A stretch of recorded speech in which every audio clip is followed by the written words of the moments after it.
Hello दोस्तों, स्वागत है आपका संतोष स्टडीज एकेडमी में। यूपी टेट से संबंधित पर्यावरण अध्ययन का प्रैक्टिस सेट सॉल्व करेंगे जो प्रीवियस ईयर क्वेश्चन से संबंधित है। तो चलिए क्लास की शुरुआत करते हैं। आज का पहला प्रश्न है, इनमें से कौन वर्तमान राष्ट्रीय महिला आयोग की अध्यक्षा हैं? ऑप्शन ए है गिरिजा व्यास, ऑप्शन बी है रेखा शर्मा, ऑप्शन सी है मालिनी भट्टाचार्य, ऑप्शन डी है यास्मीन अबरार। इस प्रश्न का सही जवाब देना है आपको। इस प्रश्न का सही जवाब ऑप्शन बी है रेखा शर्मा। इस प्रश्न का सही उत्तर ऑप्शन बी होगा। राष्ट्रीय महिला आयोग अधिनियम 1990 में आया था और इसकी स्थापना 2 वर्ष बाद 1992 में हुई थी। तो इस प्रश्न का सही जवाब ऑप्शन बी है।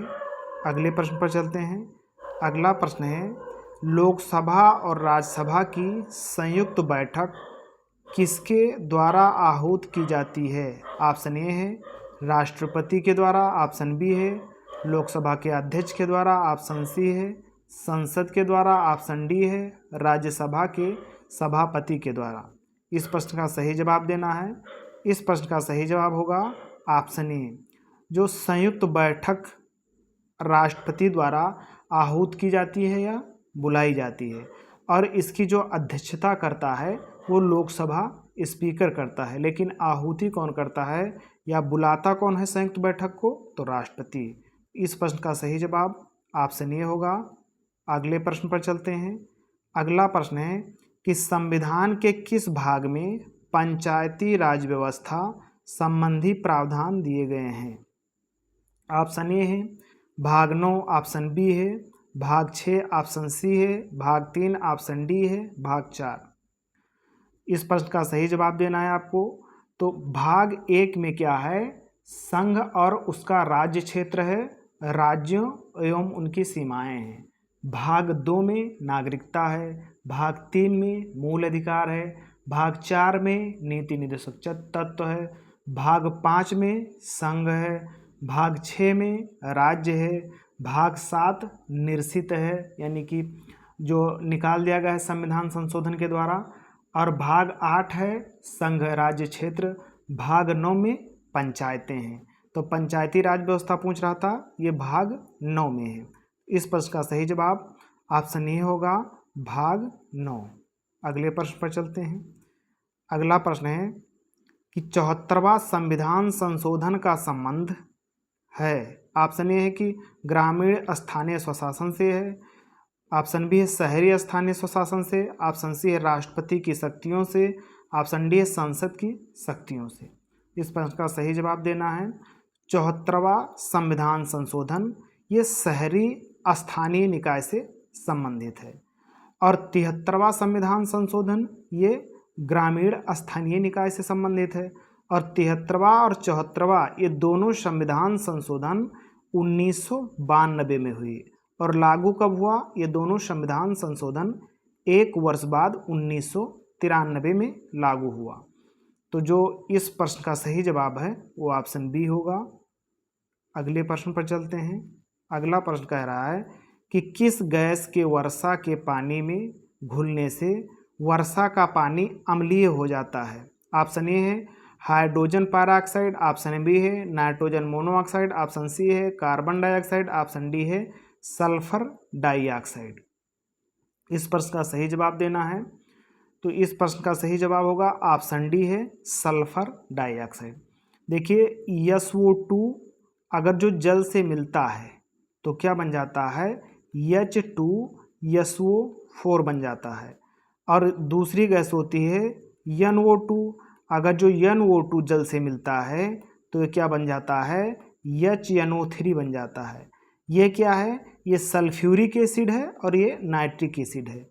सल्फ्यूरिक एसिड और नाइट्रिक एसिड ये दोनों जो है अम्लीय वर्षा के लिए उत्तरदायी होते हैं और अम्लीय वर्षा का जो pH मान है 5.6 होता है, यानी कि जिस वर्षा का pH मान 5.6 से कम होगा वो अम्लीय वर्षा के अंतर्गत आएगा और अम्लीय वर्षा में दो अम्ल उत्तरदायी होते हैं, एक तो H2SO4 यानी कि सल्फ्यूरिक एसिड और दूसरा है HNO3 यानी कि नाइट्रिक एसिड।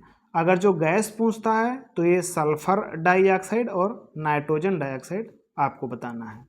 तो इस प्रश्न का सही जवाब ऑप्शन डी होगा। अगले प्रश्न पर चलते हैं। अगला प्रश्न कह रहा है कि भारतीय संविधान में विधि का शासन विचार कहाँ से लिया गया है। ऑप्शन ए है कि अमेरिका से लिया गया है, बी है इंग्लैंड से, सी है स्विट्जरलैंड से, डी है आयरलैंड से।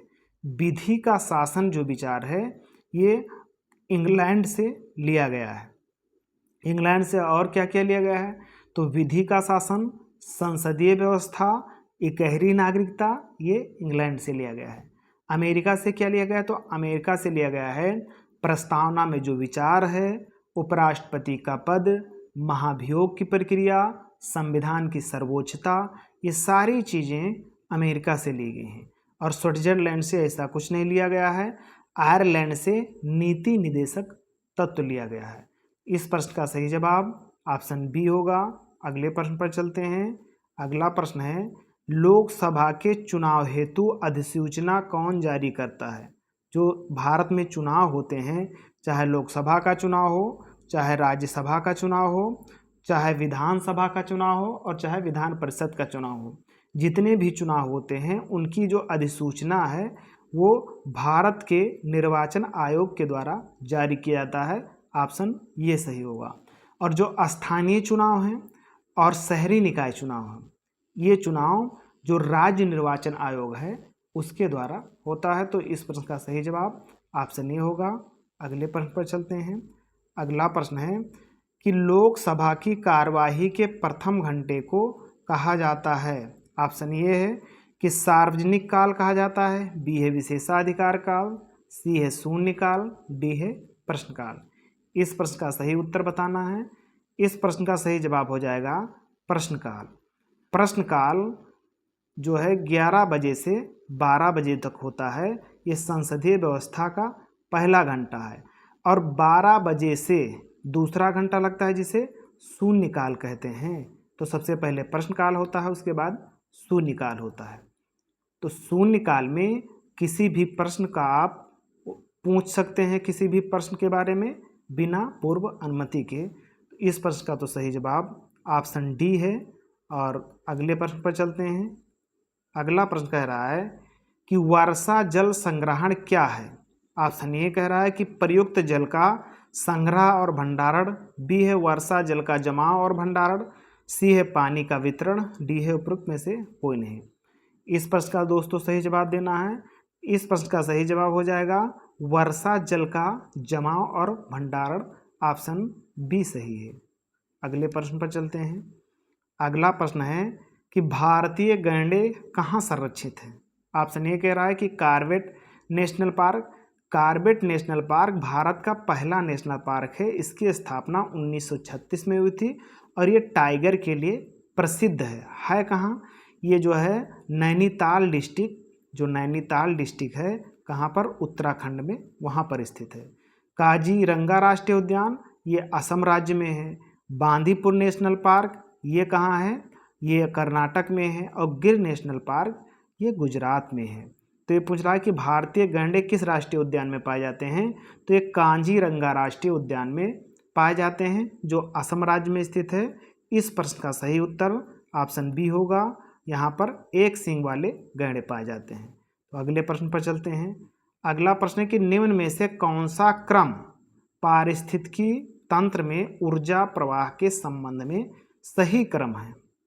ऑप्शन ए कि उत्पादक, फिर इसके बाद में अपघटक है, फिर उपभोक्ता है। इसके दूसरा ऑप्शन है कि पहले अपघटक है फिर उपभोक्ता, इसके बाद उत्पादक है। सी ऑप्शन है उत्पादक उपभोक्ता अपघटक, डी है उपभोक्ता उत्पादक अपघटक है। तो सबसे पहले उत्पादक होगा, ये तो बात सही है। फिर इसके बाद में क्या होगा, उपभोक्ता होगा, यानी कि अपघटक बीच में नहीं होगा, तो इसलिए पहला ऑप्शन गलत है। दूसरा कह रहा है पहले अपघटक है, तो पहले अपघटक नहीं, ये अंतिम में अपघटक होगा, इसीलिए ये भी गलत है। सी ऑप्शन कह रहा है कि पहले उत्पादक है तो उत्पादक होना चाहिए, इसके बाद उपभोक्ता होना चाहिए, सबसे अंत में अपघटक होना चाहिए। तो ऊर्जा प्रवाह का संबंध में सबसे जो सही ऑप्शन है तो सी ऑप्शन है। सबसे पहले उत्पादक होगा, फिर उपभोक्ता होगा, फिर अपघटक होगा। इस प्रश्न का सही जवाब ऑप्शन सी होगा। अगले प्रश्न पर चलते हैं। अगला प्रश्न कह रहा है कि ग्रीन हाउस यानी कि कौन सी ग्रीन हाउस गैस वातावरण में सबसे अधिक मात्रा में उपस्थित रहती है। ऑप्शन ए कह रहा है कि प्रोपेन, बी है एथेन, सी है कार्बन डाइऑक्साइड और डी है मीथेन। इस प्रश्न का सही जवाब देना है सबको। ये प्रश्न का सही जवाब हो जाएगा कार्बन डाइऑक्साइड। इस प्रश्न का सही उत्तर सी होगा। देखिए जो प्रोपेन है ये कार्बन जो है ग्रीन हाउस गैस नहीं है। एथेन ये भी ग्रीन हाउस गैस नहीं है और मीथेन ये ग्रीन हाउस गैस है। तो ये दूसरी सबसे जो है हानिकारक गैस है या सबसे अधिक मात्रा में ग्रीन हाउस गैस है। ग्रीन हाउस गैसें में 6 गैसें आती हैं, मीथेन, नाइट्रस ऑक्साइड, फिर कार्बन डाइऑक्साइड, फिर जलवाष्प, फिर जो है क्लोरोफ्लोरोकार्बन। ये गैसें कौन सी गैसें हैं? और एक मीथेन है। तो ये गैसें ग्रीन हाउस गैसें हैं जो ग्लोबल वार्मिंग के लिए जिम्मेदार होती हैं। तो आज इस प्रश्न का सही जवाब सी हो जाएगा। अगले प्रश्न पर चलते हैं। अगला प्रश्न है कि किस वर्णक की उपस्थिति के कारण पौधे हरे होते हैं। ऑप्शन ए कह रहा है कि कैरोटीनाइड, बी कह रहा है कि लाइकोपिन, सी कह रहा है एंथोसाइनिन और डी कह रहा है क्लोरोफिल। इस प्रश्न का सही जवाब देना है सबको। इस प्रश्न का सही उत्तर ऑप्शन डी होगा। क्लोरोफिल के कारण पौधे हरे दिखाई देते हैं। लाइकोपिन के कारण क्या होता है? इसके कारण जो टमाटर होता है वो लाल दिखाई देता है लाइकोपिन के कारण। तो आगे चलते हैं अगले प्रश्न पर। अगला प्रश्न है कि नवीन गतिविधियां जो पृथ्वी पर जलवायु परिवर्तन के लिए जिम्मेदार हैं वो हैं, क्या है कि वनों को जलाना, बी है कृषि क्रियाकलाप, डी है एरोसॉल कैन का उपयोग और जो है डी है उपरोक्त में से सभी। तो वनों को जलाना ये भी बात सही है। ऑप्शन बी कह रहा है कृषि क्रियाकलाप, ये भी सही है। सी है कि एरोसॉल कैन का उपयोग, ये भी सही है। तो जब सभी सही हैं तो कौन सा सही उत्तर हो जाएगा? ऑप्शन डी उपरोक्त में से सभी। इस प्रश्न का सही जवाब ऑप्शन डी होगा। अगले प्रश्न पर चलते हैं। अगला प्रश्न है कि यूफॉर्बिएसी फैमिली की कौन सी फसल बायोडीजल उत्पन्न करने के लिए जानी जाती है? जैट्रोफा है, बी कह रहा है कैडलनट ट्री है, सी है कापर लीफ है, सी है सर्पगंधा है। इसका सही जवाब देना है आपको। इस प्रश्न का सही जवाब ऑप्शन ए हो जाएगा जैट्रोफा। इस जैट्रोफा के बीज से 25 से 30% जो है तेल निकाला जाता है जिसे बायोडीजल कहते हैं। और ये जो है जैसे जो है जीवाश्म ईंधन का उपयोग किया जाता है ऐसे इसका उपयोग किया जाता है। तो इस प्रश्न का सही जवाब ऑप्शन ए होगा जैट्रोफा। अगले प्रश्न पर चलते हैं। अगला प्रश्न कह रहा है कि जड़ी बूटियों की रानी भारत की सबसे पवित्र जड़ी बूटी है। इस औषधीय पौधे का हिंदू धर्म में महत्व है और इसका वास्तविक नाम क्या है? ओस्मियम सैक्टिवम है। इसको सामान्यतः किस नाम से जाना जाता है? ऑप्शन ए है कि तुलसी, बी है रोजमेरी, सी है अजवाइन के फूल, डी है धनिया। इस प्रश्न का सही उत्तर देना है। देखिए यहाँ जो इसका वैज्ञानिक नाम है ओसिमम सैक्टम और दूसरा शब्द दिया होगा कि सबसे पवित्र है। किस धर्म का? हिंदू धर्म का सबसे पवित्र है जो एक जड़ी बूटी के रूप में है। तो इसमें कौन हो सकता है? आप गेस के माध्यम से भी कर सकते हैं। तो ये तुलसी का पौधा होता है जिसकी जो है पूजा होती है और औषधीय रूप में भी इसका उपयोग किया जाता है। इस प्रश्न का सही जवाब ऑप्शन ए होगा तुलसी का पौधा। अगले प्रश्न पर चलते हैं। अगला प्रश्न है कि पीने के लिए जो सुरक्षित पानी को क्या कहते हैं? ऑप्शन ए कह रहा है कि पीने योग्य पानी, या बी है आशुद्ध जल, सी है ताज़ा जल, डी है नल का पानी। इस प्रश्न का सही जवाब देना है। इस प्रश्न का सही उत्तर हो जाएगा पीने योग्य पानी। इसे जो है सुरक्षित पानी कहते हैं। तो इसका उत्तर ऑप्शन ए होगा। अगले प्रश्न पर है चलते हैं। अगला प्रश्न है कि वर्ष 1984 की भोपाल गैस त्रासदी निम्न में से किस गैस के रिसाव के कारण हुई थी? ऑप्शन ए कह रहा है कि मिथाइल आइसोसाइनाइड, बी है नाइट्रस ऑक्साइड, सी है मेथेन, डी है कार्बन मोनोऑक्साइड। तो तो 1984 में 2 से 3 दिसंबर की रात को भोपाल गैस त्रासदी हुई थी। इसमें लगभग 2500 लोग मारे गए थे। इसमें क्या हुआ था कि एक यूनियन कार्बाइड कंपनी थी, कहाँ की? अमेरिका की थी। इसका काम था कि जो है कीटनाशक दवाएं बनाती थी, और इसमें गैस रिसाव हो जाने के कारण, तो कौन सा गैस रिसाव हुआ था? मिक गैस, यानी कि मिथाइल आइसोसाइनाइड गैस। तो मिथाइल आइसोसाइनाइड गैस का रिसाव हुआ था। इसमें ऑप्शन ये दिया हुआ है, इसका उत्तर ऑप्शन ये होगा। अगले प्रश्न पर चलते हैं। अगला प्रश्न है कि विश्व पर्यावरण दिवस कब मनाया जाता है? ऑप्शन ए कह रहा है कि 2 दिसंबर को, बी कह रहा है कि 16 सितंबर को, सी कह रहा है जून, और डी कह रहा है कि 11 जुलाई को। विश्व पर्यावरण दिवस जो है 5 जून को प्रत्येक वर्ष मनाया जाता है। सी ऑप्शन सही है।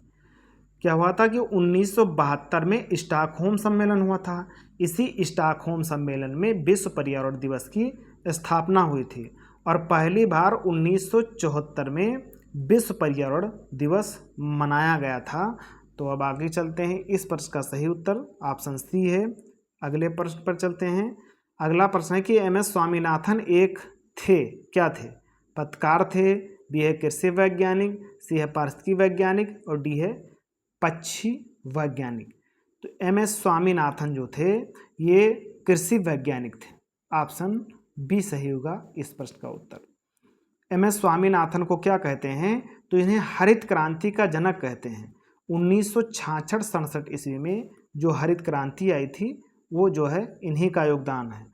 और विश्व में हरित क्रांति की शुरुआत कब हुई? तो भारत में तो हरित क्रांति की शुरुआत MS स्वामीनाथन ने किया, और विश्व में हरित क्रांति की शुरुआत 1960 में हुई थी, जो नॉर्मन बोरलॉग ने किया था। तो इस प्रश्न का सही जवाब ऑप्शन बी होगा, कृषि वैज्ञानिक। अगले प्रश्न पर चलते हैं। अगला प्रश्न है कि wild life institute of India यानी कि WII कहाँ स्थित है? ऑप्शन है कि नई दिल्ली, बी है कोयम्बटूर, और सी है देहरादून, डी है जो है सी है अहमदाबाद, डी है देहरादून। तो भारतीय वन्य जीव संस्थान ये कहाँ स्थित है? ये देहरादून में स्थित है। डी जवाब इसका सही होगा। अगले प्रश्न पर चलते हैं। अगला प्रश्न है कि प्रकाश संश्लेषण के दौरान हरे पौधे निम्न में से किसे सोख लेते हैं? ऑप्शन ए कह रहा है कि हीलियम को, बी कह रहा है नाइट्रोजन, सी कह रहा है कार्बन डाइऑक्साइड, और डी कह रहा है ऑक्सीजन। तो इस प्रश्न का सही जवाब देना है।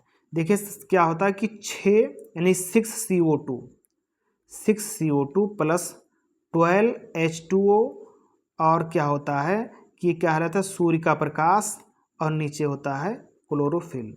इसके बाद में क्या होता है C6H12 वो 6, और क्या बनता है कि जो है 6O2 यानी कि 6 ऑक्सीजन और प्लस 6H2O।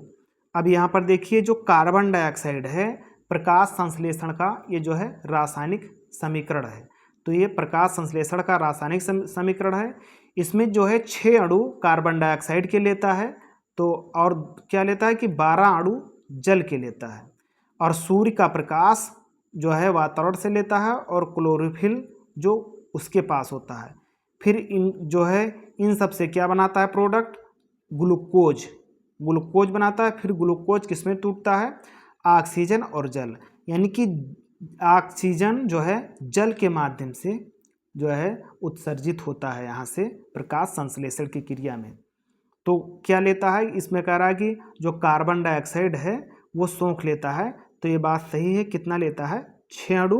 तो इस प्रश्न का सही उत्तर ऑप्शन सी होगा, कार्बन डाइऑक्साइड। अगले प्रश्न पर चलते हैं। अगला प्रश्न है कि अपशिष्ट उत्पादों को खाने वाले जीवों को कहा जाता है। ऑप्शन है मृतक भक्षी, बी है मांस भक्षी, सी है शाक भक्षी, और डी है रसायन भक्षी।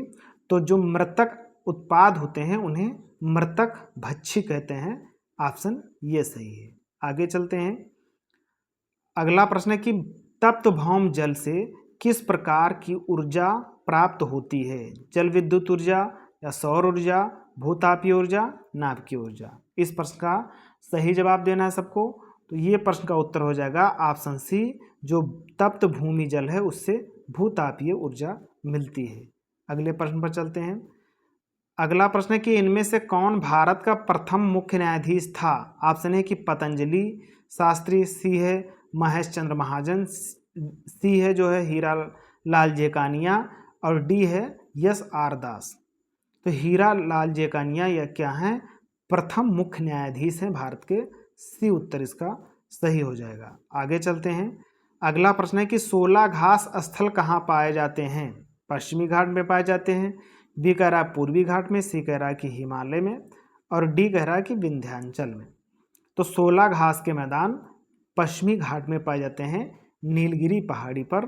तो इस प्रश्न का सही उत्तर ऑप्शन ए होगा, कहाँ? पश्चिमी घाट। अगले प्रश्न पर चलते हैं। अगला प्रश्न है कि भारत में नेपोलियन यानी पेलिकिन पक्षी कहाँ प्रजनन करते हैं? ऑप्शन है कि नेलापट्टू में, बी है कुंथुन कुलम में, सी है कि कोक्कारे बेलूर में। तो इस प्रश्न का जो सही जवाब है, यहाँ भी होता है नेलापट्टू में भी, बेलूर में भी और कुंथन कोलम में भी, इसलिए इसका उत्तर सही ऑप्शन डी होगा कि उपयुक्त सभी सही हैं। अगले प्रश्न पर चलते हैं। अगला प्रश्न कह रहा है कि मिनी माता रोग ऐसी मछली खाने से होता है जिसमें अधिक मात्रा में पाया जाता है। क्या पाया जाता है? आर्सेनिक, कैडमियम, पारा और उपयुक्त सभी। तो इस प्रश्न का सही जवाब आपको देना है। इसका सही जवाब हो जाएगा ऑप्शन बी है पारा। जो आर्सेनिक है इससे ब्लैक फुट बीमारी होती है, और कैडमियम से जो है इससे इटाई बीमारी होती है, और पारा से जब जो है जल प्रदूषित होता है तो मिनी माता रोग होता है। तो इस प्रश्न का सही जवाब ऑप्शन बी होगा, पारा। अगले प्रश्न पर चलते हैं।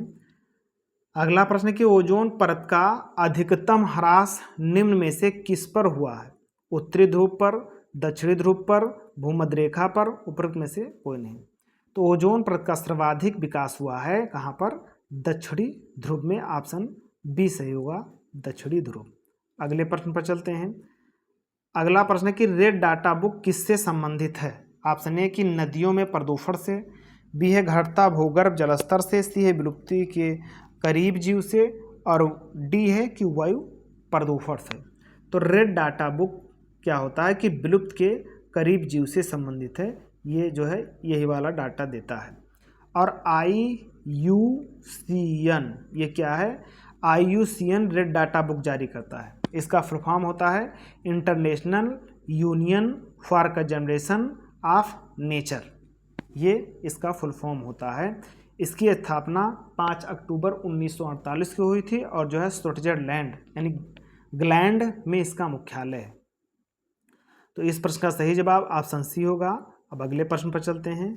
अगला प्रश्न है, यानी कि आज के लिए इतना ही। क्लास देखने के लिए धन्यवाद। क्लास पसंद आई हो तो चैनल को सब्सक्राइब कीजिए, बेल आइकन को दबाइए ताकि समय से क्लासें मिलती रहें। जय हिंद, नमस्कार।